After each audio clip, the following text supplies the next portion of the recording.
Afternoon, good evening, depending on the time you're seeing this video. If this is your first time seeing my channel, please subscribe and click the notification button to be able to see more interesting and life-transforming videos that will be uploaded in the future. So today we are going to talk about a very beautiful and attractive topic, juxtaposition.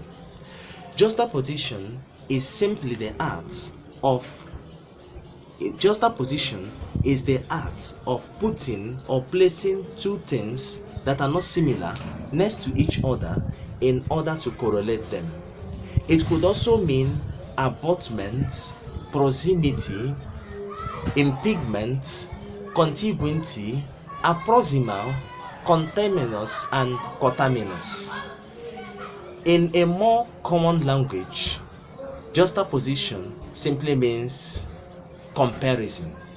Therefore, juxtaposition is the art of comparing or contrasting yourself with another person. It is commonly known as social comparison. Juxtaposition causes a person to be naturally unhappy, have low self-esteem, always angry, and finally feels unfulfilled in life. It causes a person to naturally feel inadequate or unhappy about themselves. At the same time, it also causes them to do so many evil things which they wouldn't do under normal circumstances, simply because they want to be like those they compare themselves to. Juxtaposition is the fastest way to self-discouragement and the easiest way to get trapped in the sin of envy. Causes or juggernauts of juxtaposition. Number one, physical appearance or physical characteristics. Example, height. How high, how tall a person is. We can make the other person feel that this person is taller than me and therefore I am not adequate enough as he is. Beauty, ugliness, and so on and so forth. Number two, behavioral characteristics. Example, accountability, humility, honesty, resilience, patience. So many people do not possess this and sometimes feel that the people who possess it are far more better than they are. Number three, material possessions. Example, a fleet of cars, houses, gold, silver, diamond, and so on. In other words, how rich a person can be could make another person that is not as rich as he is feel that they are not adequate enough as that rich person. Number four, love. By this I mean, when, example, a spouse sees another spouse, sees another family, and sees how they exhibit love, and then she or he feels that his or her partner is not giving them that much love as the other family is giving to their own. This can most times scatter the family. Galatians 6 from verse 4 to 5 says, each and every one of you must examine your own actions so that you will be able to be proud of your accomplishments without comparing yourselves to others. Examining your actions means examining your focus. This is because comparing yourself to other people is an insult to who you are and who you will ever be in this life. Do not juxtapose yourself to others. You do not know what their story is about. Do not juxtapose yourself.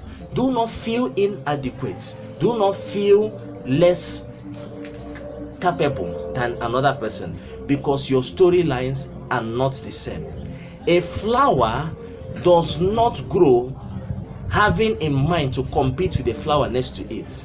It just blooms. Therefore, You are created for a divine purpose. You are created to achieve that purpose, and that purpose should be your focus. How do we overcome juxtaposition? Number one, gratitude. You must be grateful of the things you have, of the things God has given you. You have to be grateful to Him, because God sees all. He knows all. And when He discovers that you are grateful for the little He has given you, then He can obviously give you more. Number two, unlock the power of contentment. Gratitude naturally leads to contentment. Always be content with what you have, because it is only this way that you can be truly happy. Do not let another person's success make you feel that what you have is not enough for you. When you are content, you are happy, and this can cause you to now effortlessly plan for a better you. You will do it because you are content with who you already are. Number three, focus on your strengths. In other words, focus on the things that you are good at doing. Focus on who you are. Focus on who you are created to be. Number four, don't fight against others. Rather, see yourself as the main opponent. Because in this game of life, we are not fighting against other people. We are rather fighting against ourselves. We are our highest opponent. Then number five, celebrate other people's success. Celebrate with them. When they are celebrating, follow them and celebrate. Because when God sees how much happy you are for them, then He can decide to also bless you. 1 Peter chapter 2 verse 9 says, we are a chosen generation, a royal priesthood, a holy nation, a peculiar people, that we shall show for the praises of He who hath called us out of darkness into His marvelous light. You are peculiar. You are distinct. You are different. You are special in the way you were made. Don't ever think otherwise, because your journey and another person's journey is not the same thing. Do not ever feel inadequate about yourself. Do not ever feel that, because this world is a race, but it is not a race against the other people. It is a race against you and you alone. In this whole wide world, there is no one like you. You are the only one of your kind, and nobody can ever compete with you on that. You are unique, and that will always be your greatest power. Knowing this makes you different. It will make you stand out in a multitude, because discovering your difference makes you actually special and sorted out by the high and mighty. So my brothers and sisters, it is time for us to begin to live our lives as we are created. It is time for us to begin to grow us, to begin to grow ourselves, to begin to improve ourselves, to begin to become who we are. It is time for us to begin to fight to discover our true purpose and our focus. So my brothers and sisters, let us learn to live our lives as God has created us, so that through that we will begin to shine like the sun as God has created us.